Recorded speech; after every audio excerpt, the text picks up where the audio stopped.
And the proposition, as you can see, reads, it would be easier to convert a heterosexual to homosexuality than to convert a non-libertarian to libertarianism.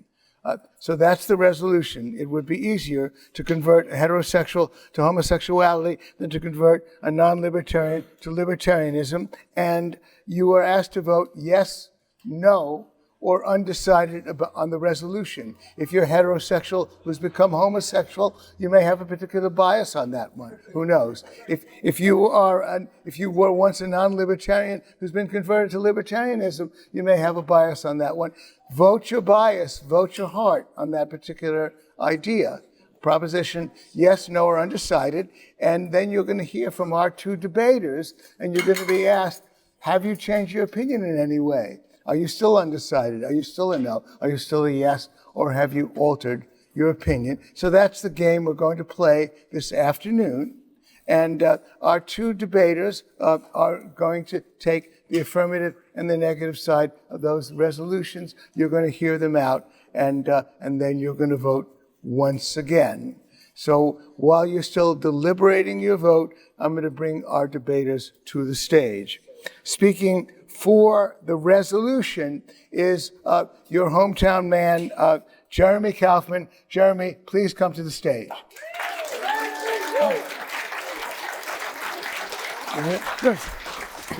Yeah.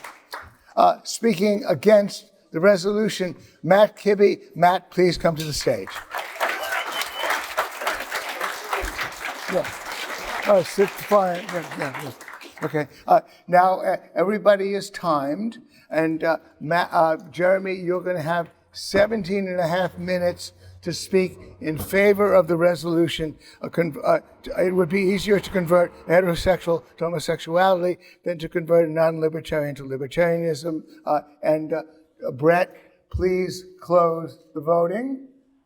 The voting is in. Please close the voting. Jeremy, you can speak from your chair, or you can speak from the podium. Take it away, Jeremy. You want to speak from the... Yeah, okay. Yeah.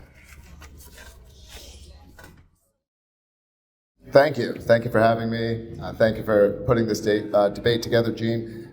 My argument is actually not the longest, and 17 and a half minutes is a long time. So I'm actually going to start by just wasting a couple of minutes right here at the beginning. So I'm sorry. I have a full respect for the debate format, but I am. So because honestly, part of this, debate can be a kind of failure mode when two people who aren't kind of honest people intellectually. All right, we're going to have them slam their heads together because they can't seem to find truth. I have full respect for my opponent's intellect here. I think he is a very fair man, and the challenge of this debate is going to be that we're talking about some things that you can't really immediately verify. Like, we're going to be making some arguments. We're probably going to be talking about statistics and various things. And so, what I would say more than anything else is, when you go home and you have questions, ask yourself some questions about some of this stuff. Look it up for yourself. Do your own research. I'm not the expert, and you shouldn't trust me, and you shouldn't trust them. So you shouldn't trust anyone on the stage. Go home and look some of this stuff up for yourself and reach your own conclusions about some of these things, because that's actually the biggest thing that I would like to have happen from this conversation. Now, that said, I'm about to punch you in the face with facts. So are you ready? So the debate resolution is about whether it's easier to quote, convert someone to homosexuality from heterosexuality versus to convert a non-libertarian to libertarianism. And so my first rhetorical point here is going to be, well, what do we even mean by the word convert? Because basically the rest of my talk is going to assume that the word convert means the set of experiences that we have once we are born. Okay? So because that is what changes someone. We are born in some way, one way or another, and then we have life experiences, and those life experiences change us, and they shape us as people. And everyone in this room, and if they had different experiences, they would be a different person.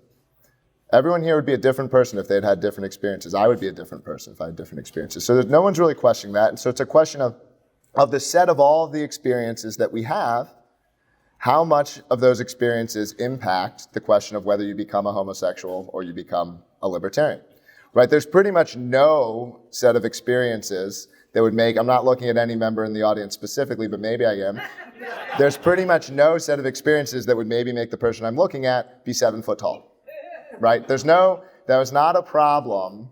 There are no experiences that you could have had as a child. So you couldn't have been converted to being a 7 foot tall person. I mean, maybe if your parents had fed you, a little bit more steroids, you could have been a couple of inches tall, right? So convert, I'm using convert to mean all of our environmental experience. So I want to go sort of step by step here. But convert, if you took convert to mean something else other than the experiences that we have as living humans, I've probably already lost you. So that's what I mean. That's what I took convert to mean, is the experiences that we have as humans. So let's look it up step by step, okay? So one, like, evolution is real, all right? Evolution is real, it happens. There is real competition between living things, for fitness and reproduction. This is a real concept. And as part of this concept, genes are also real. They're a real thing, genes exist. And genes affect us quite a bit. So we don't really tend to question that genes affect things like height, right? No one is surprised when 2 tall people have a tall child. No one is surprised when 2 short people have a short child. If 2 short people have a short child, we're not like, why is your child so short? What did you do wrong? You can't convert them to being taller. So we all kind of accept this. No one questions it. No one is surprised by this kind of fact. Where it gets a bit squishier is the degree to which genes affect our personalities. To what extent are we born that way? And I think they tend to affect our personalities quite a bit, more than we want to appreciate at times. And I think there is very strong evidence that people's personalities also influence their political persuasions. The evidence is incontrovertible, for example, that more neurotic people tend to be more economically liberal. The evidence is very strong. The evidence is very strong that more conscientious people tend to be more conservative, right? And the evidence is fairly strong that more disagreeable people tend to be more libertarian. Wow, me, a libertarian? I'm so agreeable. So this doesn't, I'm not suggesting that these things are fixed. You can find highly neurotic conservatives, you can find highly disagreeable liberals and all of these things, as well as highly agreeable libertarians, some of them are here. But these things matter. And so our personality dispositions affect our political preferences. They don't determine them, but they influence them. And so our genes are also, this is maybe a side point, but the genes aren't necessarily uniform either. So we have different distributions of things. Any individual can become anything, I believe that, but we have these sort of differences amongst us. And so I don't think that our genes are destiny, not in the slightest. All right, our choices matter, the way that we raise our kids matter, the places we raise our kids and how we do all these things matter, but they're not everything. And in fact, I think the gene side of it matters quite a bit. And so what I'm now going to do is get into some of the evidence about how these things matter. And so this is the nature versus nurture debate. It's not an old debate. This is a debate that's been going on for decades.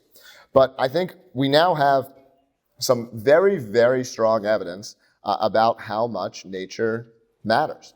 And a lot of this comes from, I think the strongest evidence tends to come from something that are called twin studies.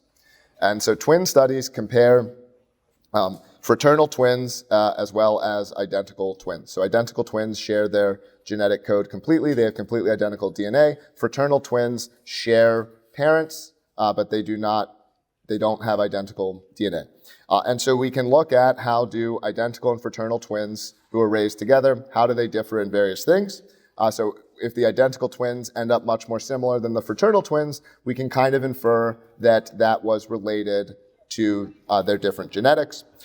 We can also look at, there's some incredibly interesting studies about identical twins that have been adopted and raised apart. So identical twins that were adopted by 2 different families, so they have the same exact genetics, but they grew up in 2 different environments. And so what we see here is some incredibly interesting stuff.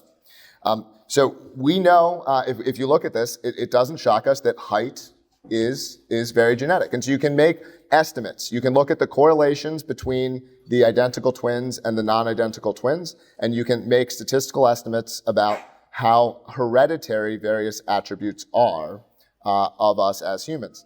Height scores about as high as anything. 80 to 90%. And these are large data sets. We have data sets with over 8,000 twins. We have twin studies that have been run in an incredible amount of countries, and they all tend to give pretty similar results. So I'm going to give some numbers from the Minnesota one specifically, but pretty much any twin study comes with something that is like, not necessarily the percentage, but that it's significant. So if I give a number like 80, look, maybe it's 60. Science is hard, but like there's no argument that it's 10. So height tends to score very highly. 80 to 90% of it is genetic. There's just not that much you can do. Even if you feed your kids the best possible foods and whatever would be the best to make them the tallest, there's just not that much you can do to make your kids taller. Your kids are, that is somewhat bound up in how they were born. Most things tend to score quite a bit lower than height. If we look at things like personality difference and various dispositions, we tend to see a whole bunch of scores around 50%, but they're all substantial. Literally almost every aspect of ourselves, we see the science tends to say that there is a substantial amount of this that was related to the way in which we were born. But I'll talk about a couple specifically. And so we have, and again, we're talking about I believe we're at 8 to 10,000 pairs of twins that have been asked these kinds of questions, and we can see, are their attitudes consistent regardless of their upbringing? So on authoritarianism, twins are given this question. Our country needs a powerful leader in order to destroy the radical and immoral currents prevailing in society today.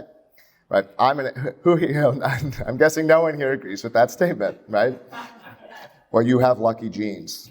So, because a lot of people agree with this statement, and this is a measure of how inclined to authoritarianism you are. I think it's a fair measure, and we see that people, that identical twins who are raised separately correlate at a surprising degree. And so we have a heredity estimate of around 50% for agreement with that statement. That is, identical twins will agree with that statement to a far higher degree than fraternal twins. And so we can use this to measure to measure this. And now here's a measure of egalitarianism. If wealth were more equal in this country, we would have far fewer problems. And across very large numbers of twins, we have a heredity estimate of around 54%.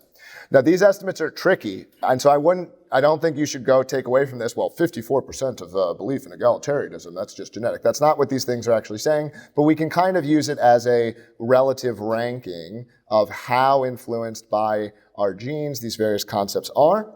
And you have to get very, very far down the list before you get to homosexuality. Okay? There are some things that score even lower than homosexuality. But same-sex behavior, inclination to engage in same-sex behavior, same-sex sexual behavior, tends to be, the estimates are around 30%. Okay? So that is telling you that it is a substantially environmental effect, and it is much less hereditary than other things. And I can't think of a better way to study how much can an environment change someone than to take identical twins and see what happens. And so what this is saying is, if you take two identical twins who are predisposed, who have some disposition towards authoritarianism, but it's not deterministic. I want to really emphasize that. All of these arguments, it's not about these things being deterministic. It's about a direction, a range with which you have loaded dice, I think is a good way of looking at it. Although it's not random because you can influence them, but you have a range in which they can come out. But every single one of these studies, I could not find a single one that ranked same-sex sexual behavior above things that would relate to political attitude. Even big five psychology characteristics, things like openness, conscientiousness, every single study says these things are more hereditary than same-sex sexual behavior. The questions around authoritarianism and egalitarianism, same kind of thing. One of the funny facts here, actually, I came across this when I was redoing some of my research here, is that this is just an aside, but it's funny. Evidently, the hereditary inclination towards anti-gay behavior is actually even more, like, you find it repulsive. This actually scores as even more hereditary than being gay itself, which is kind of funny, kind of a funny thing that gay people don't always like to hear. So let's talk about why it's easier for people to become gay beyond some of the twin study stuff. I mean, I think we can look at what's happening in society right now. We're seeing a very, very rapid increase in people who report as LGBTQ. We've seen that grow to around 7% in the population at large from 2%, and we're at around 20% of Gen Z now says that they are LGBTQ. Maybe that's not true, and they will revert as they get older, but that is clear that that is a social construction, in my view, that is a social construction that is pushing those numbers up. That is not just people finally being comfortable coming out. As a matter of personal experience, I also encourage both libertarians and homosexuals to consider what their own experience was in discovering those things for themselves. Almost every libertarian I talk to says that, you know, there was something that they discovered and it really clicked with them, and they really felt it, and it really resonated with them, and it felt true and it felt right. And they take that same thing and they give it to someone else, and they're like, okay, that's not for me. That doesn't resonate with me at all. And that's honestly kind of like, if you talk to people, I had these weird feelings, and then I learned that there was this thing for it. I was gay. You know, that's a lot like discovering you're a libertarian. You had all these impulses and these things that at times other people didn't agree with. At times, maybe many of your people in your peer group didn't disagree with them before you made it to New Hampshire. And you felt really weird about it, and then you learned that there was a word for it. And I think that's a lot of people's experience. So I think that most of my argument here is definitely going to rest on the fact, though, that we know that genes are real and they matter. We know that. We know that from both our personal experience, and we know that from the science and the studies. And we know from both twin studies and personal experience how different it can be and how hard it can be for people, how relatively hard it can be for people to change their perspectives and their expressed values and positions. And I also think, you know, libertarians, absent this kind of explanation, are pretty dumb. Because why have you failed to convert everyone for 60 years if your ideas are so good? Your facts and your ideas are so good, aren't they? Why don't you persuade anyone? Why doesn't it work? And my simple suggestion for you is that people have genuinely different values from us. And it is not a matter of rational debate. We can have rational conversations with these people. I'm not suggesting that they're not rational, but their rationality is built on top of different values and different perspectives that are somewhat inherent within us. And that is why it is easier to convert a person to become a homosexual than it is to convert a person to libertarianism. As a result of this, I do believe that libertarians should change their strategies. They should either come and build Libertarian San Francisco, which is what we're doing here in New Hampshire, or they should learn from the gay rights movement and push for carve-outs and acceptance. And rather than saying we're absolutely correct, we're here, we have these beliefs, and we deserve accommodation because we're human beings. So, you know, maybe that's not Social Security is theft and rape and slavery, but I just really don't like it and it makes me sad, and you should let me get out of it. So that is why I think this argument is important. Whether I've persuaded you on the specific claim about libertarianism versus homosexuality is less central to me than people appreciate this very important idea that these things matter. A lot of this science and facts did not exist in the time of our heroes. You know, Rothbard wasn't around for some of the twin studies. Mises wasn't around for the twin studies. And so, you know, I think this evidence is really, really strong, and our heroes would be updating their own opinions and their own perspectives in the light of these facts. So that is my argument. Thank you very much. I hope you consider it.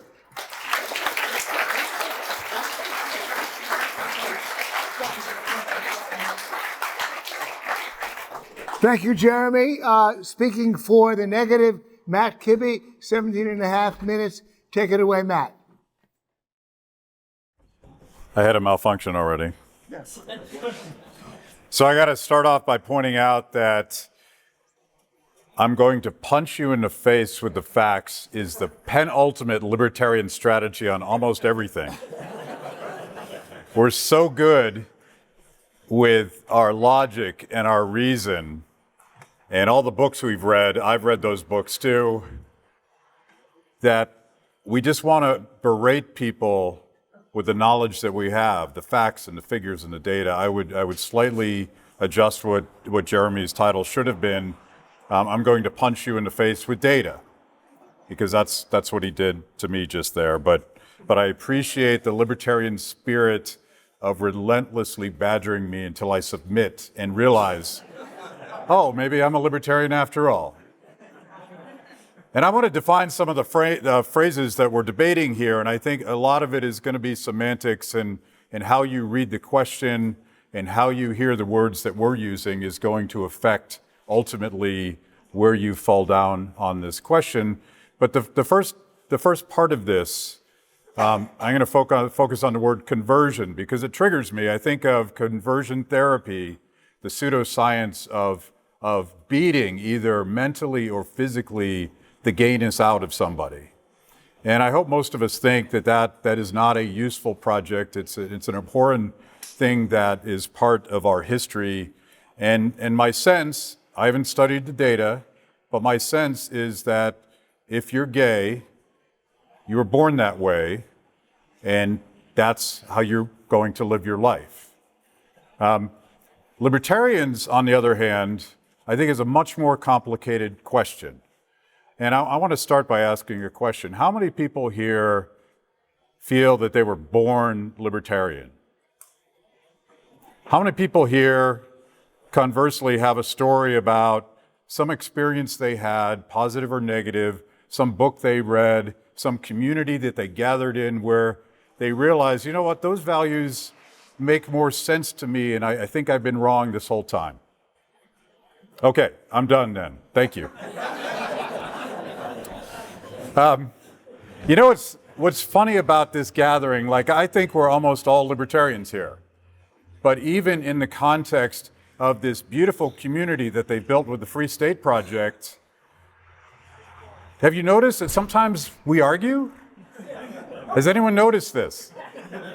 Has anyone noticed the sub-factions that are breaking away from the factions that refuse to work with the other factions that are the core of this community?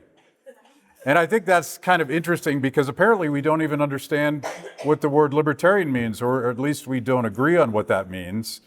And in that world of sort of one-upsmanship, where we're trying to determine, as we do around the campfire, who the most libertarian is, I'm here to solve that debate. It's me, it's not you. By my standard of libertarianism, by which I mean you should be free to live your life as long as you don't hurt people or take their stuff. By my standard of libertarian, it says that you should work for what you have, and work gives you dignity, that you should tell the truth, that you should live and let live, and mind your own business if other people are making personal choices that you don't make, and that you should always fight the power and not accept someone else's authority over your life. That's my definition of libertarianism.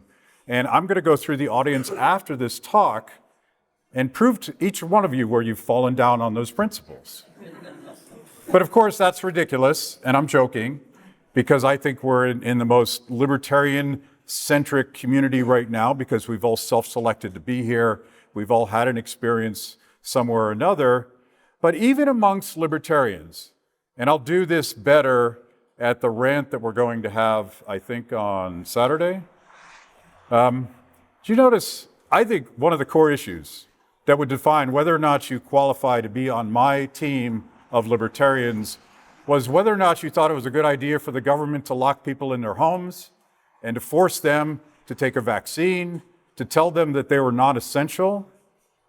If you thought that was okay, I can't square that with any definition of libertarianism. But we all know you have people that you know and respect that got that wrong. Are they out of the club now? Maybe, I don't know. Maybe this time we're going to kick them out. But I think we struggle ourselves to apply these principles using all of the libertarian tools that we all specialize in. And what are our best tools? Reason, logic, understanding the numbers and the data, punching people in the face with those numbers and data, and really focusing on a set of moral values that help guide you through radical uncertainties, like a pandemic. You have certain values that tell you how to figure things out, and that makes us sort of uniquely positioned to be libertarians. But I bring up the pandemic for a very specific reason. Most people don't usually use reason and logic and data to make decisions. What do they use? Their emotions. And by the way, that divide between reason and emotion, these are not separate packages. Each one of us have all of that stuff going on in our systems. And I very much think that those are formed by life experiences. But I don't think that it's in any way predetermined. And I don't think even the best of us are able to always put aside our emotions when we're dealing with life and death issues. Is this pandemic going to kill somebody that I love dearly? We might be forgiven for freaking out a little bit and not using our understanding of the market process, which is fundamental to libertarian philosophy. What is our understanding of market process? We believe in decentralized knowledge. We believe that each one of us knows something that somebody else doesn't know, and the process of figuring out radical uncertainty in the future of the world, we got to do that together. We got to go back and forth. We have to exchange. This is what the market process is all about, and it's based on a core principle of libertarians, right? We don't believe in violence. We don't believe in coercion. We believe in persuasion. We believe, as my old professor Walter Williams used to call it, we believe in seduction.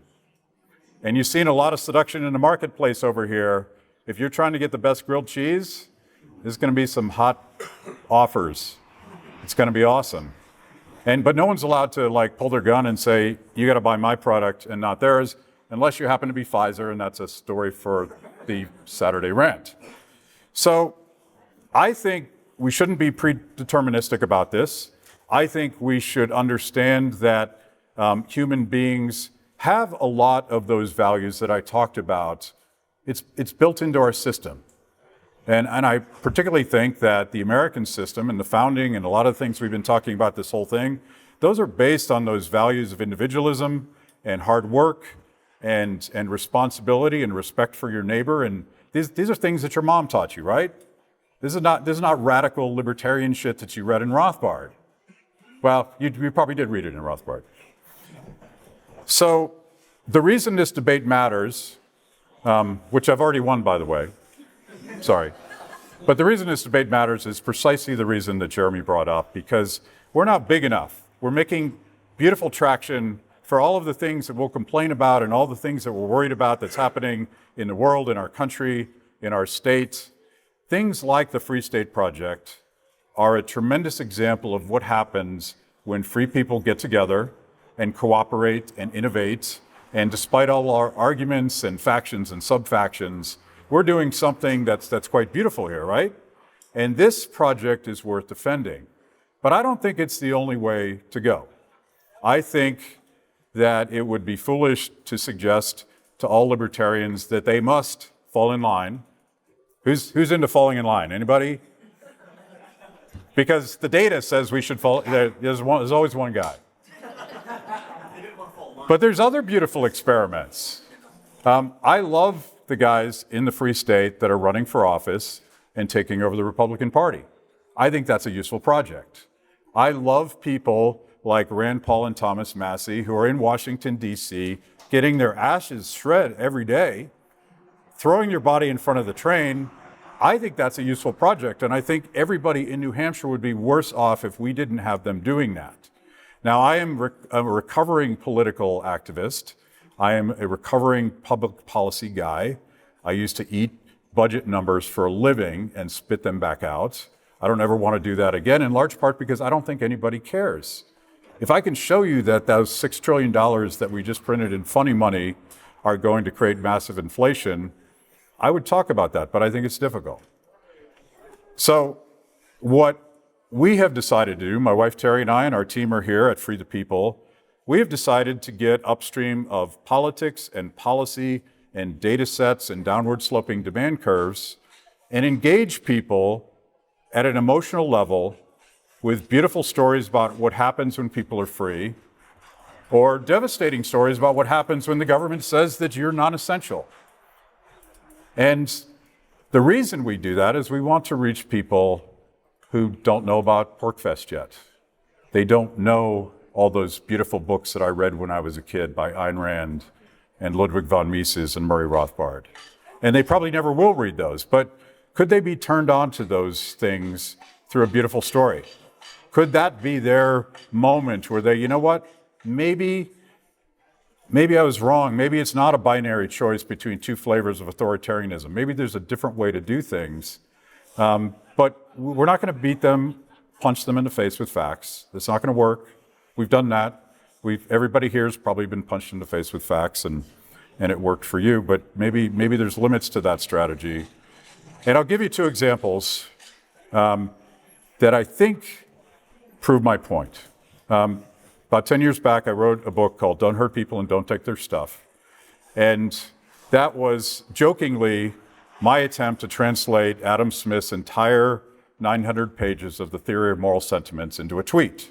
And this is back before Jack ruined Twitter and tweets were short and life was beautiful. I have had a number of experiences over the last 10 years where people come up to me and they say, you know, I was this, I was that, I was something else completely, and I read that ridiculously simple book that you wrote, and it really changed my mind. One friend, I won't name her, but she's become a friend now. She was a lawyer with the ACLU who was specifically involved in some of the very earliest efforts to legalize marijuana. And in that sense, she was a hero from day one. And I was to debate her in a forum quite like this, and she decided to pick up my book to see who this Neanderthal was that she was going to debate. She told Terry, I'm freaked out because that's that Tea Party guy, and I bet you he's a monster. And she's reading the book, and she's retelling this story to Terry, and we're in a room of just hardcore progressives. I spend a lot of time at events like this, but the audience is a bunch of hostile progressive students, because I think it's worth talking to them. And as she tells this story, her voice gets lower and lower because she's afraid someone's going to hear her. I read, and after a while I said to myself, I think I might be a libertarian. And she was afraid to come out of the closet because her community would judge her for this new thing that she found in her life. Another example of someone you may know, I believe this story is true because Spike says this out loud a lot. That book also turned him from a warmongering neocon, his words, not mine, into the guy that he is today. Now, I'm not taking all the credit for that, but maybe that was the kernel of a seed that led him to reconsider some pretty fundamental things. Because how many warmongering neocons here? Yeah, see, that's another, you're out of the club. I'm sorry if that's who you are. And Spike has become, I don't know if you guys are Spike fans, but I think he's one of the best explainers of these values of a lot of people. So we think that the opposite strategy, and by the way, you don't have to choose, because you have to choose the strategy that you want to live your life by. But the strategy that we believe in, particularly with technology, particularly with censorship, particularly with all of these young people who are re-identifying as independents and not Republicans or conservatives or liberals and authoritarian progressives, we think there's an opportunity to reach a lot of people at that point in their life where they're forming their values and ideas, where they're living their life experiences. And I think it would be tragic if we decided that that wasn't a worthy thing to do for those of us that think optimistically that there are plenty more people out there who could be turned on to libertarianism if we just took the time to engage them on that. Thank you.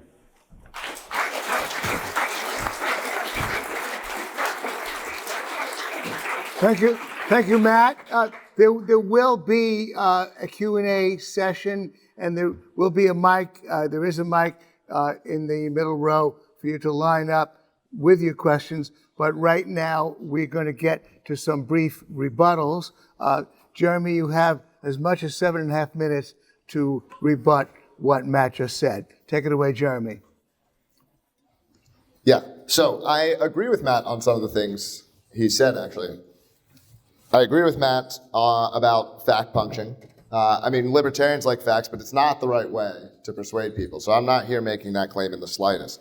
The fact that it is a more emotional kind of thing, I think is absolutely true if you're trying to bring libertarian philosophy to the kinds of people who don't feel it quite as naturally. So yeah, if you want to group people, I mean, I think that's the right way to go. Look, this is part, I don't think he's saying that, but we have our emotional levels, and I do think these are somewhat innate. We have logic that sits on top of that. Yeah, you can meet people where they are. Yeah, you can have that conversation with a progressive and explain to them, well, even though, yeah, you care about, the bottom, but doing it with a minimum wage is simply a bad policy, and it's, not effective, or, we share these same underlying values of caring for people, but I just disagree on how we can do that. I have no problem, with that kind of approach. I think it's a smart approach if you're trying to get people to vote libertarian, especially if they don't feel some of the values that we tend to feel in our hearts quite as deeply. So my claim is not that it's all about being intellectual, but I think at the same time this idea that some of these things, some of the phrases that you were using, yeah, you can get people to agree with these, but they don't necessarily agree with your underlying policy, and some of them, yeah, a lot of people are fundamentally never going to agree with them. You can talk to anyone. You talk to anyone. You could go to an American on the street who was the most vehement mask person and vaccine person, and if you just went up to that person and you said, hey, do you think that we should just live and let live with people? They'd go, of course I do. Of course I think we should live and let live, right? If you go up to the most authoritarian-minded person who's like, I think we should, bomb Mexico to stop the drug cartels. And you said, do you think we should fight the power? I go, yeah, of course. Because these are just superficial statements. Now, I'm not saying it doesn't work. Getting people to agree with a superficial statement and then being like, oh, that superficial agreement means you agree with me on these other things. It's a great tactic. We should learn from Black Lives Matter, okay? But it's not real. You're not convincing them on a sort of more substantive level. They're feel-good statements that people can agree with. And the danger of this is when you get people to agree with a superficial statement, but they don't agree on the underlying meaning of what that is that people have no problem. In fact, libertarians tend to look at this and they go, you're manipulating these words. But partially it's that people actually have a different experience in their own head about what those words mean. Look at words like aggression, unreasonable, necessary, proper, interstate. These things obviously mean different things. The interstate's a bad example, but the rest of them are very true. Did you not see people argue that not wearing a mask is aggression? That's because it feels that way to them. We don't have to say that's an invalid experience. We can just say that to that person it is aggression, and it's not to us. And if you think not wearing a mask is aggression, get away from me. Because we differ on what those words mean. So this, I think it's a great tactic to do this kind of thing if you're just trying to get more people to push the L button or push the button for a certain candidate in a given vote. But we shouldn't mistake that for a genuine agreement on values. And I'm not here claiming that we're objectively right, actually. If anything, I'm claiming the opposite. We all want to believe we're objectively right. And what I'm instead encouraging people is to recognize that actually we're different, and our differences encourage us to see the world in a different way. These differences let us even observe videos. We can have such differences that people can observe videos of events and see different things based off of our underlying values. So I think this is just so important to understand. I'm not making any claim of determinism. And I guess probably part of the counter argument here as well, if if being gay is 100% born that way and influence doesn't matter at all, then of course, libertarianism would rank less than that. And that seems to be the counter position. I think the inclination to homosexuality, the evidence is very, very strong that it's just not 100% genetic. Of course, some people are born that way. Of course, some people are born hardcore libertarian. Some people are persuadable. Some people are groomable. Okay, it goes in. I should stop making that joke. I have no problem with gay people. If people like it, do your thing. I mean, I am a live and let live libertarian. When I'm making these arguments, it's not because I'm anti any of these things. I'm a very live and let live person. So, I think a couple of other small random points here. I think an important aspect to understand about, well, why do things change anyway? It's because people are largely agreeable. Like the most common form of psychology that you'll see in people is they want to go along to get along. They want to just kind of agree with other people where they are. And that's part of why things change. And so certainly there is a path to getting people to express libertarianism by making it this sort of more culturally pervasive thing. And if it feels popular and if it feels like it's winning, then a lot of people will all of a sudden agree with you. But that's not an agreement in a deeper, genuine sense of really getting or grasping the principles. Not that that's necessary to achieve libertarianism either. I think something I've seen as an entrepreneur is the value in showing versus persuading. Libertarians are entirely trying to win by persuading. They're trying to convince, well, not entirely, but outside of here they are. They're trying to win by persuading.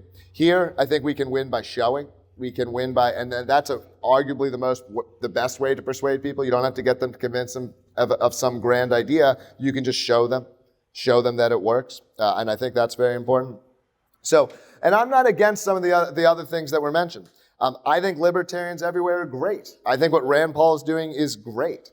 But what I do want to encourage us is to recognize our differences. Because if we don't recognize our differences, again, it means that we have been intellectual and persuasive failures for almost a century. And so this idea that we just need better arguments and we just need better ways to present it, I just think we've got to, it's crazy. We've got to embrace the fact that we are different. In some ways, it doesn't mean we can't get along, but we've got to embrace the fact that we're different. And once we embrace that, we should say, hey, we deserve a space where we can be how we are. We deserve a libertarian homeland. Thank you. Thank you, Jeremy. Matt, your 7.5 minutes of rebuttal. Take it away, Matt. So a shout out to having a libertarian homeland. I think this is a great strategy, and I would in no way want to discourage people who felt that made sense in their lives. And I also have to give a shout out to Jeremy, my favorite video that he made when he was, you never acknowledged that you were a politician during this debate, so I slyly point that out now, but you guys have all seen War is Gay, right? It's hysterical, and what did you say? Dan's months, Lbry. Yeah, Dan did that. I thought that was great because it was provocative, it was funny, it was slightly offensive, but it forced people to rethink something that, again, they probably hadn't thought about it in that way before. And I assume you did that because you wanted to persuade people. I don't know if you had plans to win that seat, but I think you were using politics as a platform to reach a broader audience with comedy. And so you didn't punch them in the face with data. You told a joke, and it was a really funny joke. And I want to take this last bit to just focus on what it is that we should be doing. And I think it's a mistake to be pessimistic. I think it's a mistake to be deterministic. I think it's a mistake to only focus on those of us that are able to quote the same books and share the same value set. And I realize Jeremy's not just saying that, but the nugget of what he's saying is that because I think it's a losing way to live your life. And I have a friend, a very dear friend, who persuaded me on something I fell for the trap. He has this question that he asks everybody. Some of you may know this guy. And he asks, what's the best way to keep your family safe? And almost every libertarian I know says, and some of them are well strapped in this room, they're like, I'm armed up because I'm going to protect my folks if someone aggresses on me. And that's the wrong answer. The best way to keep your family safe is to live in a community that shares the same values. Now, what are the extents of that community? Is it just Porkfest? Is it just a county in New Hampshire? Is it just the state of New Hampshire? Is it the United States? My concern is that if we go too local, we're going to have a problem when the rest of the state, the rest of the region, the rest of the country goes statist because we opted out. Joe Biden has said this quite succinctly when we were fighting for the right to bear arms. He said, well, you better get an F-15 because that's what I got. What is he saying? He's saying you're not safe. You're not safe as long as the President of the United States thinks that he can bomb the shit out of you if you refuse to comply with his version of what America is all about. So I think we have to worry about all these things because at that point where, let's use Honduras as an example. You guys have heard of this, the Free Cities projects in Honduras, maybe? There was a project there called Prospera. Maybe the Prospera guys were here one year. I feel like that happened. And they had an election. And the semi-reasonable guy was replaced with a Marxist. And the Constitution and the contracts and everything was thrown out. And they just seized all their property. And now they're trying to put them all in jail. Same thing you guys watch happen in Hong Kong. It's not enough to have a free market enclave where people respect you and your life and your property. We have to engage in the culture. We have to engage in the broader political conversation. It doesn't mean we all have to.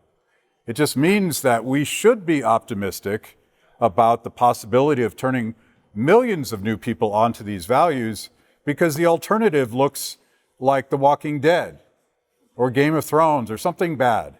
It's not going to be a happy place where the only thing that protects your family is how many guns you own. We got to do better than that. And I have no reason to believe that we can't do better than that because I don't think that these values are determined by your biology. I think they're determined by the fact that you're a human being, and despite all of your fears, despite all of the fear-mongering that all of the authoritarians used to scare the crap out of us, we still have that sense of right and wrong that libertarians can tap into. But you do have to meet them where they are. And you have to listen to them and think about what that, I'll call it a gateway drug. What's the story or the issue? I don't know if he's telling the truth or not, but I have to ask myself when I hear RFK speak, RFK Jr., why do you sound so different today than you did before? Did he have a moment where he realized that COVID authoritarianism was an insane path to nothingness? That's what he said this morning. Or maybe he's a political demagogue that's really good at what he does, and he realizes that there is a constituency fighting for liberty, wanting to hear what he has to say. I don't care which is true, because you have to understand that it's happening, and there is an opportunity to fix and capitalize on the disaster of the last 3 years, and we all have to do that in our own way. Now, you could be an agorist, you could be a voluntarist, or you could be a sub-faction of the break-off faction of those two factions. And I think that's a cool choice. But you could make other choices as well. But all I would say in closing is do something. Do something for yourself, do something for your family, do something for your community, because it's going to be more beautiful if we do it together. Thank you.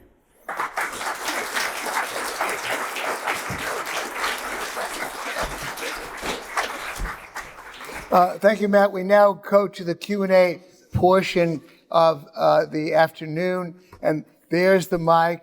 And please line up with your questions for the debaters. I just want to begin with moderator's prerogative to ask a question and also say that you guys are free to ask each other a question at any time. But my question is really lobbed at Matt. Jeremy made the point that there's been 60 years of libertarian persuasion, maybe, punching people in the face with data, as you guys like to put it. And yet, there seemed to be almost a reversion toward authoritarianism under the COVID lockdowns. In any case, not a whole lot of success so far, Matt. So how would you parry Jeremy's point of skepticism about that particular data point? Well, they finally found our Achilles heel. They finally found our fear. They've been telling us about all the things we've been afraid of for quite some time now, but I'll start with 9/11 and the Patriot Act that was passed in a rush when we all were convinced that if we didn't give the government all that power, everything would turn out badly. And they got our fears again when they bailed out Wall Street, and they absolutely got our fears and scared the life out of us with the COVID lockdowns. And I would be the first person to point out that we've lost tremendous ground in the last 3 years. But it's whether we like it or not, even our libertarian infrastructure utterly failed to stand up. I thought it was a libertarian moment. I was on this big clubhouse thing, and I just assumed that every libertarian in the world was like, let's fight this thing because we can win. Nothing. Crickets. With the possible exception of some of the people in the room. And so we failed our own test, but I also think that we have to accept the fact that we've failed and take advantage of whatever this counter-revolution that's brewing, the anti-censorship, the anti-lockdown, the fact that Homeland Security was literally deciding one person at a time who was essential and who was not. There's a cool revolution going on, and it's not strictly libertarian. It will be, it could be, but you're going to pull a lot of people over who thought they were on the left. You're going to pull people over that thought they were on the right, and we have to be there for them because their gateway drug, their moment when they thought they realized they're libertarian, was probably watching that kayaker get arrested out in the ocean by the state government.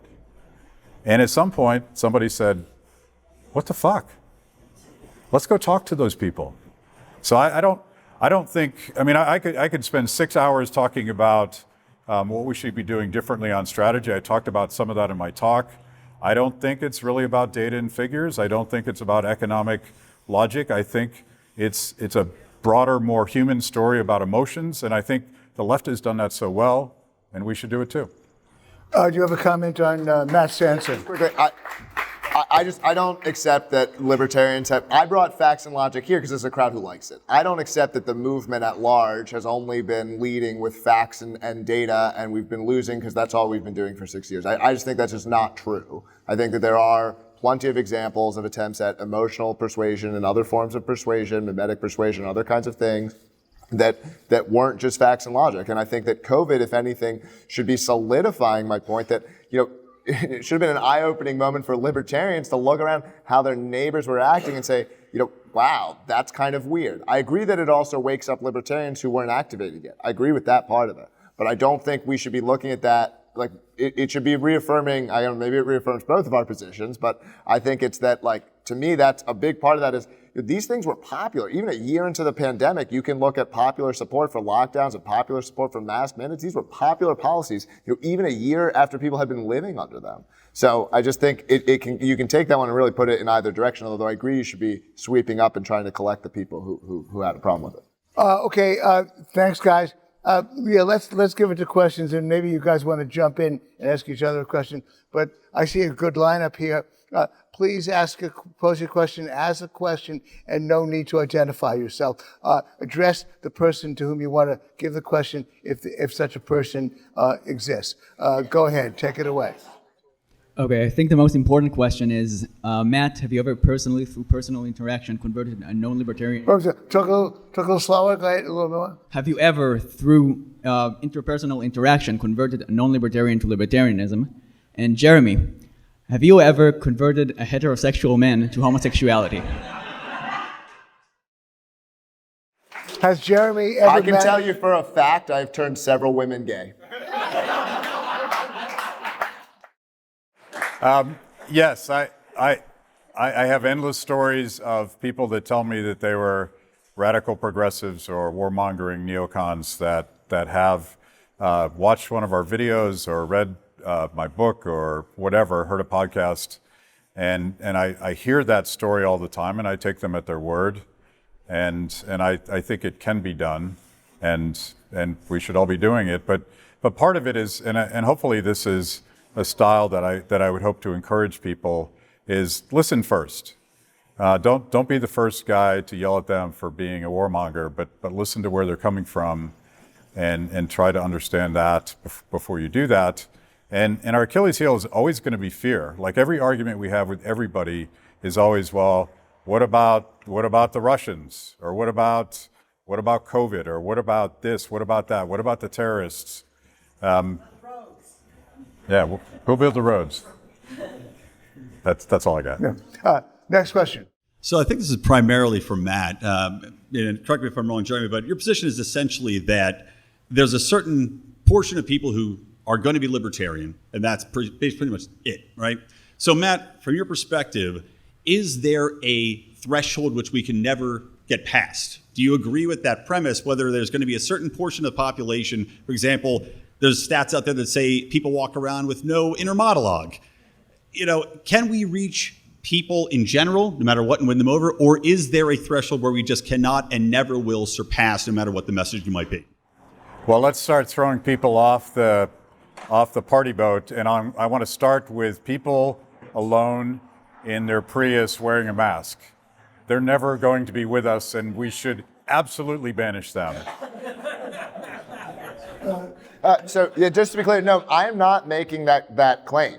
I'm making the claim that we are all, almost every aspect of our character, both physically and dispositionally, is partially genetic and partially environment. And so the claim about how much you can convert people depends. Some people are going to be born so gay that there's nothing that you could do. Some people are going to be born so libertarian. There is a wide swath of people that are persuadable in both cases. There are people who will moderate their sexuality, and there are people who will moderate their political beliefs. And when it comes to how you get people to moderate their political beliefs, I actually don't think I really disagree with Matt on the specific strategies of doing that. Where we would disagree is what's the actual size of those populations that can be persuaded is probably where the disagreement would be.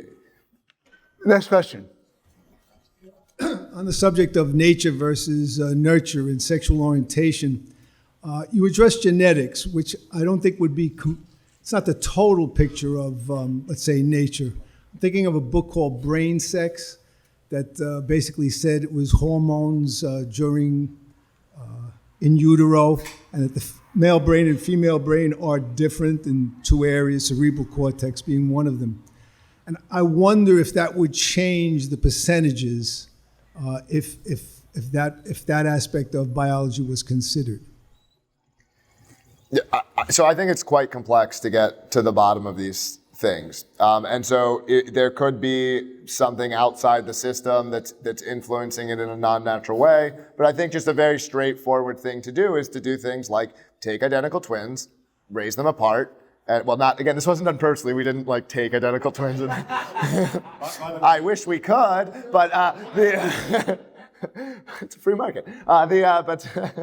Is this why you have such a large family? No. But just like, no, this is really happened. We have all these large data sets, both about identical twins and fraternal twins that were raised on the same parents. And then we have identical twins who are raised apart. And you really can use this information. It's incredibly informative stuff. And this is why also I encourage, like, please don't believe me. Like, go home and look it up. I mean, vote for me at the end of the debate. But like, then go home and look it up and make sure I wasn't making it up. I'm not. But like, you can't know that's true until you spend some time reading about it yourself, I think, to really know it. Next question.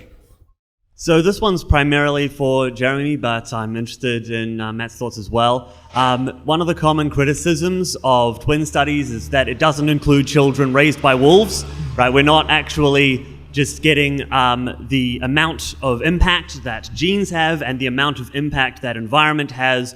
End of story. We're saying based on looking at the amount of variation there is within a certain society, how much does that specific amount of variation in genes and that specific amount of variation in environment affect it? And there seems to be a lot more persuasion applied to people for being gay than being libertarian in the world, which is look how likely the White House is to display the gay pride flag versus the Gadsden.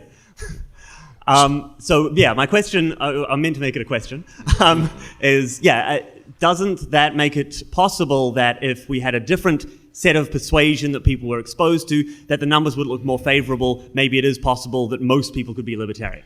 Yeah, so on that first part, I think that's very true. And that's also why I tried to say that I think it's better to think of these things as a ranking than the specific number, because it's inherent in the way that you do these things that, like, yeah, you're going to get different results based off of the various environments. And so there's no objective number here. The number inherently is going to vary based off. So that's completely correct. But what we can say is, in this environment, by the way, these twin studies, we're talking about cohorts going back, we have twin studies have been going on for 5 decades, thanks to this Minnesota Center for Twin Research.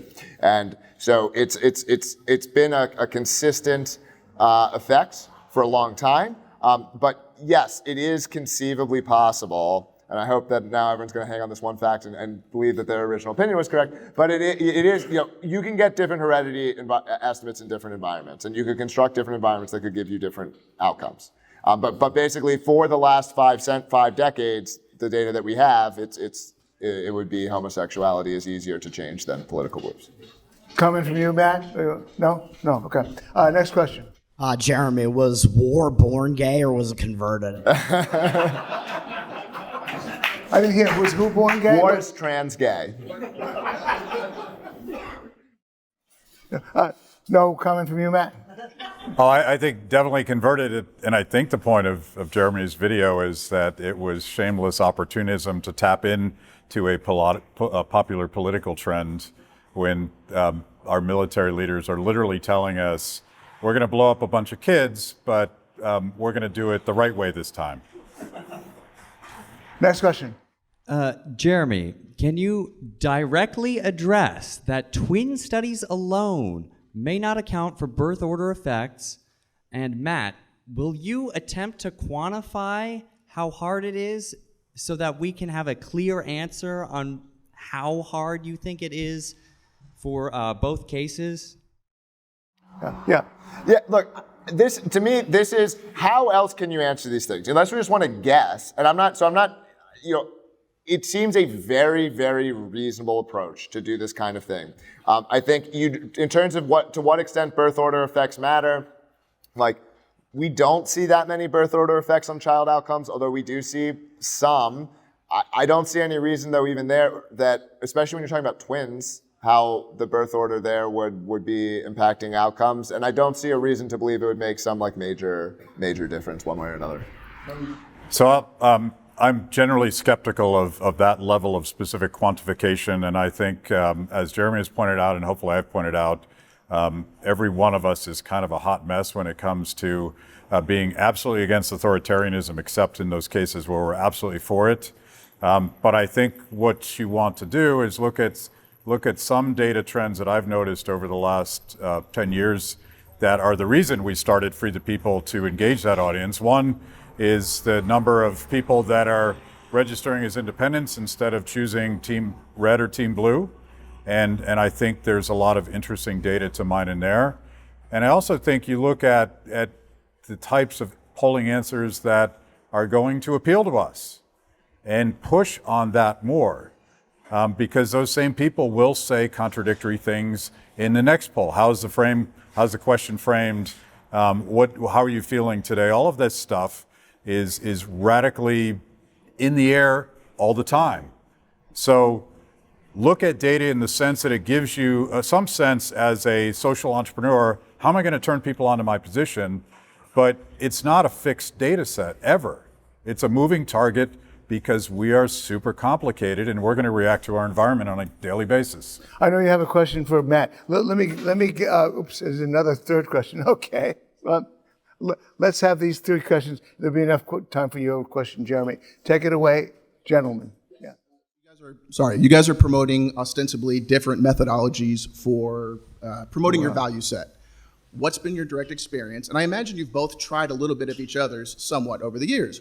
What's been your direct experience of the results in terms of quality of people that stay in, they contribute themselves, they stick around, they don't get reconverted by the left or the right or whatever later, of both of those? And so yeah, so I'd be curious to hear like the degree to which you've tried Jeremy's approach and Jeremy, but I want to hear both. So that's kind of 4 questions there.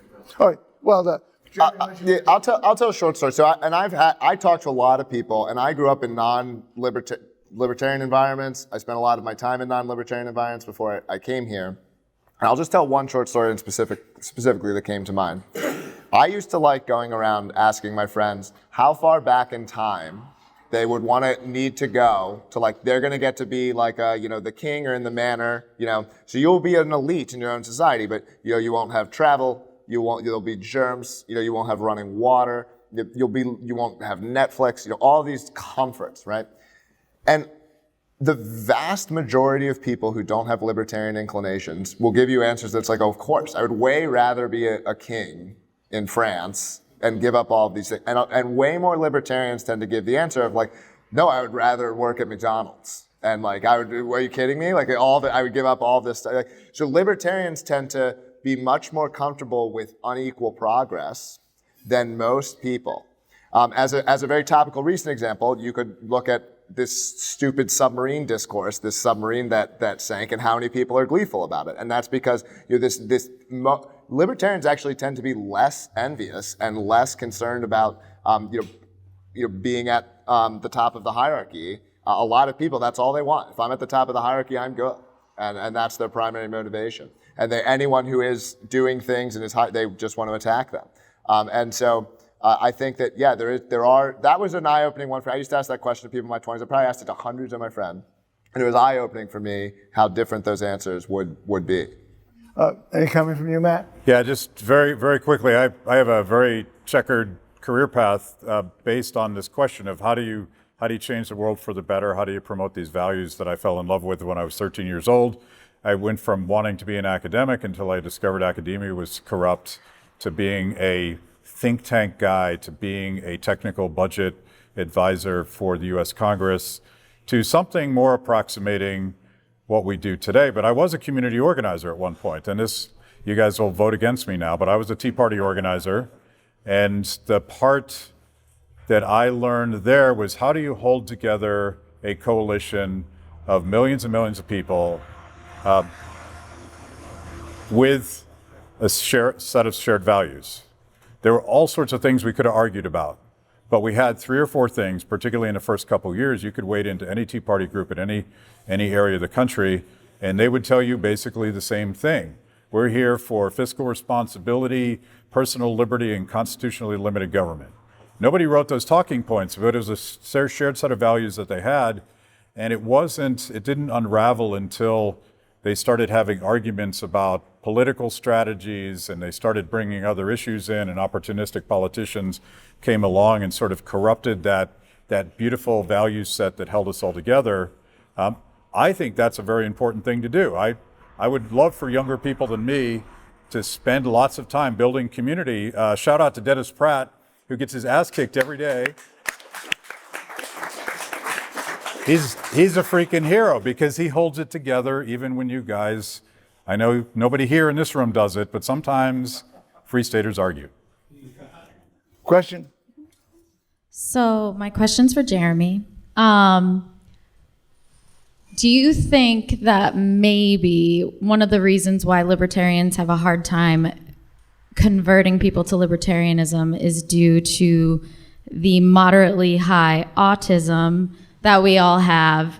And in order to convert people, in order to be persuasive, you need higher intelligence. You need emotional intelligence, not higher intelligence, emotional intelligence. And it requires storytelling that requires emotional intelligence. Do you think that that could have something to do with it? I think that to theorize that somehow there has never been a good emotional libertarian storyteller in 60 years is almost to make my own point. Because If somehow there wasn't a single good emotional storyteller in 60 years of all the libertarians, then gosh, there must be something different about us, right? I mean, I'm serious. Like, if all these libertarians, millions of libertarians over the decade, there wasn't all we needed was one good emotional storyteller, and then we would have won. I just think this is, and this is a really tough thing to get libertarians to swallow, and so I don't really expect to convince people of this, but we so want to be objectively correct. And we so want to be, our stuff is right for everyone, and why won't you just buy it? Why won't you just accept it? It's so correct, it's so good, taste it, eat it, it's delicious, eat the green eggs and ham, what's wrong with you? And, I just think, like, what if, just alternate theory here, people just disagree? Like, for real, they just actually do. And where do you go from there if that's true? And I arrive at the answer, well, certainly a lot of us like it, and that's sufficient. That's all it takes. Gay people didn't say you need to be gay. They just said, let us be gay, right? And I think, like, we're constantly making that. If there was a rhetorical thing, adjustment to make. I mean, I'm all for trying to bring people into directly believing in it, but there's enough of us to stand up, whether it's here or via other strategies. I'm not saying it has to be the Free State Project, but there's enough of us to stand up and say that we deserve, like, we really believe these things and we want a different treatment. And that's an argument that I actually don't recall being tried. I don't recall libertarians saying, hey, this isn't a matter of objective correctness, but we really believe this. And let's turn it into pineapple on pizza. And there's not an objectively correct answer. As much as I, of course, by the way, in my own head, I think we're objectively correct. We're the smartest, rightest, most ethical people with the most beautiful philosophy to have ever lived, and everyone should love it. Of course I feel that way in my head. I just have to square that with the reality of the last 70 years. Coming from you, Matt? No? Social awkwardness and defense of liberty is no vice. Okay. Final question, take it away. This question is for Matt. So Matt, you said that you wouldn't even try to convert someone driving alone in their Prius with a mask on. So that you do have you are somewhat selective about who you might try to convert, I suppose. Do you think that there are personal characteristics that make someone more inclined to be open to libertarianism? Yeah, so by the way, Jeremy and I agree that we should be finding more of us, and that should be the low-hanging fruit, and we absolutely are being irresponsible if we don't focus on the easiest folks to connect with first.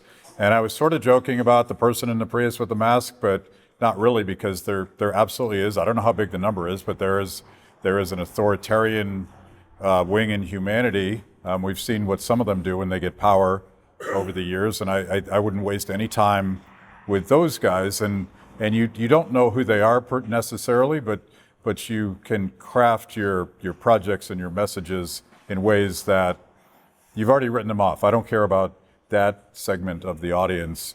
The question, and again, like I know people want specific numbers and reasons for hope, and I don't know if Jeremy wants to offer what he thinks that persuadable percentage is, because I don't know, and the reason I don't know is sort of based on my Austrian economics training and the humility that you have, realizing that most people, most of the time, don't know anything about anything. And I'm not saying that as an insult. I'm saying we live in a world that's so radically uncertain. Most of what happens we know nothing about. We have no idea what's going on in Ukraine. We're subject to the propaganda that we're being fed, to the extent that we try to be informed on that. And I believe that technology, and I also believe that this is why they're so radically censorious now, I believe technology has leveled the playing field and allows us to reach vast new audiences of people that have never ever heard of any of this stuff. I did this same audience in Seattle where I was talking to these progressives, and this was 6 or 7 years ago, so a while ago. I got up and I realized it was going to be a very hostile audience, very, very progressive, and I started my conversation with, "My name's Matt, and I'm a libertarian." And then I realized very few people in that audience had even ever heard of that word before. So I asked, how many people here have ever heard of the word libertarian? Kids from the best universities from the Pacific Northwest, about 500 of them. How many hands came up? 0. And this is actually post-internet.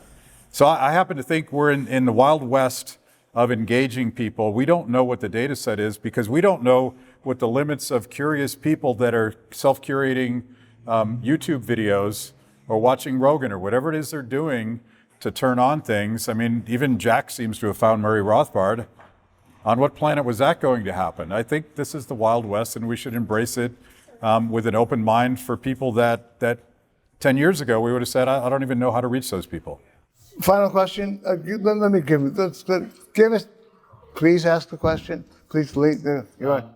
So feel free to shut it down if it's a little bit too off kilter, but this idea of convincing everybody to one thing, like, is it really necessary? Like, don't you really just need to convince or install like a few people, like the governor of Hong Kong, for example, and everybody's just going to go along with it? Okay. Challenge. Jeremy, Matt, comment? Yeah, well, I have incredibly low opinions of people. So yes, I completely, that's part of what I'm saying is how do things change? I mean, it's that the vast majority of people are highly agreeable people. So yes, there is a path to potential, but whether it's in the interest of powerful people to adopt it, it's not clear how you can incentivize. I mean, people in power, particularly in America, but I think in most democratic systems, they very much lean towards narcissists and or sociopaths. That's just who's drawn to those positions. And so this idea that you're going to persuade them, appealing to some higher aim or economic efficiency or just the value of live and let live, I think that that's rather unlikely. There aren't that many principled people in office, and so I just don't know what that path looks like. But absolutely, it's true that the easiest way to persuade masses of people is to convince people that they trust or that they look to, because that's how most people form their opinions. They're not going to engage with the arguments directly. Jeremy, you had a question to put to Matt? So Matt, I mean, because I think this is very important. Central to this is what are the relative numbers? And I think I don't want to put words in your mouth, so feel free to correct this, but I thought it seemed like you said that you thought it was 100%. Everyone is either born gay or they're not gay, and that's all of it, right? So you're at that it's that far. And so maybe the genetic stuff matters a little bit for libertarianism, but not nearly as much. And so I was wondering, how did you arrive at that conclusion, or what's the basis for that? Matt, please reserve that answer for your summation. We're running out of time for the Q&A. So the question specifically, what is his threshold? What's the base? If your stance is that being gay is 100% inherent, what's the basis for that belief? Okay, well, maybe answer that in your own summation. We get to the summary portion of the afternoon. Jeremy, take it away. You want to come to the podium? Or what? Yeah, you sure? Yeah, you can. Yeah, 5 minutes. Yeah. So I feel like I'll just be rehashing things, but I guess that's the point. We know that genes are real and genes matter. We know this. We have very strong evidence of the relative factors and how these contribute in our society today. And now. All kinds of, you can construct all kinds of hypotheticals to maintain the contrary position, but the overwhelming evidence that we have today, here and now today, is about this. And so, we've had a wide-ranging discussion. I think that's because Matt and I both sense that sort of implicit in this question is this larger question around strategy. But we are here for a debate. We are the facts and logic people. We're not going to get swayed by that big picture mumbo jumbo. We're going to stay to the narrow stance on the debate when we come back and vote here. Okay? And that narrow question is how is it easy? Which is easier to convert someone? Someone is born into the world. You get to construct that person's environment. Will you be able to turn them into a libertarian, or will you be able to turn them gay? Which would be easier? Or someone's born into the world today. Which are they more persuadable? And again, there's really been no contrary facts mounted here. We have some anecdotes. We have an assertion that everyone gay is just born that way, but that's it. And whereas we have all of this evidence, we have the genetic evidence, we have the evidence from personal experience, and we have the evidence from history, from what is the other explanation for why things have been played out this way. So I think everything points in the direction of my conclusion, which is that it is harder to turn someone into a libertarian than it is to get them to be a bit more open with their sexuality. And so that is my bottom line claim, that it is harder to convince someone to being a libertarian than we think. I think it's harder than it is to get someone to change their sexuality. And of course, obviously, if you agree with me, that should mean that you should potentially change your strategies, but that's not the actual topic at hand, when we go and vote on that narrow issue. So thank you.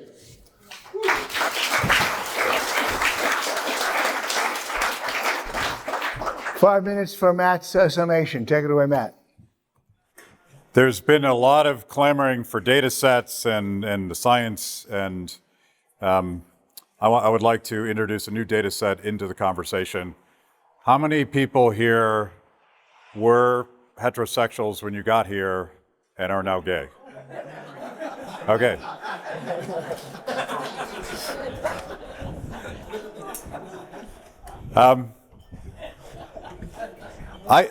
I just find, and Jeremy would point this out, that you should go do your own research on genetics and all of the arguments that he's been making. I honestly don't have strong opinions on those. I have a healthy skepticism of manipulation of data, and I think we all went through 3 years where my skepticism was proven. But I also think that Jeremy's point about the increasing number of people that identify as gay or LGBTQ is an interesting model for us to consider, because part of it is surely people went from closeted, afraid to say who they were, for fear of banishment or fear of physical violence, whatever they were afraid of, to, it's okay to be gay, to, I'm gay and I'm proud, to where we are today. I think some of us would agree, it is morally superior to be gay in the social matrix of intersectionality. So the question that you have to ask when you look at that data is, like, how much of this are people feeling that they're free enough to be themselves?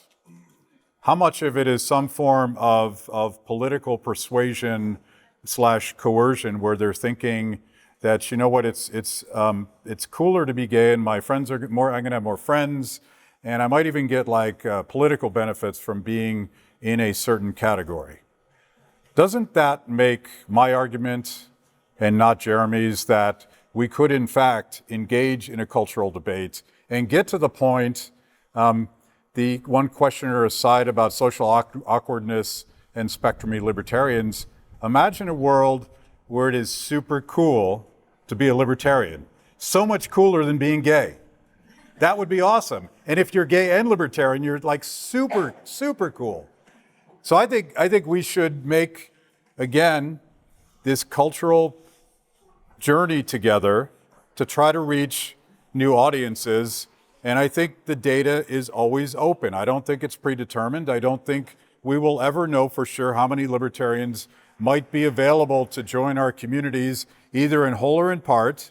Maybe they're not perfect libertarians like I am, but I would still love them in my community. I would love to find gateway issues that they're super passionate about and engage them, and maybe, just maybe, take that one example of the human indignity of lockdowns and the human devastation of determining that some people were non-essential, and using that as an opportunity to say, you know what, this freedom philosophy, there's more to it than that. Maybe you're angry enough to reconsider who you are and what you thought you knew. And I'm all there for that. And I think the opportunity is much bigger than my opponent does. So naturally, even though we have new data sets that prove that I won this debate, naturally you should vote for me because you're optimistic and you want your neighbors to be good people that don't hurt people and take their stuff. Thank you.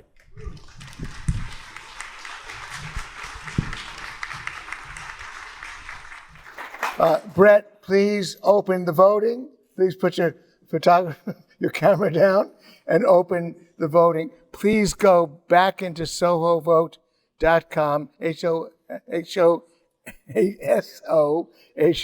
Soho vote.com, and you'll see the proposition again. It would be easier to convert a heterosexual to homosexuality than to convert a non-libertarian to libertarianism. Yes, no, or undecided on the resolution. Well, it looks as though, drum roll, please. Oh, God. Okay. I have in my hand. Okay, yeah. Oops, okay. I have in, whoops, well, okay. Yeah. I have in my hand the Soul Form Tootsie Roll that goes to the winner of this year's debate at PorkFest on the subject of homosexuality and heterosexuality and libertarianism. And so it looks like the yes votes went from 18, nearly 19% to 35% and picked up 16 percentage points. But the yes votes, bear in mind, the yes votes are still only at 1/3, but picked up 15 percentage points. The no votes were at 51%, already more than half, and the no votes rose to 54%, picked up some points, still a majority, but because you picked up fewer percentages, Matt, it looks as though the Tootsie Roll goes to Jeremy!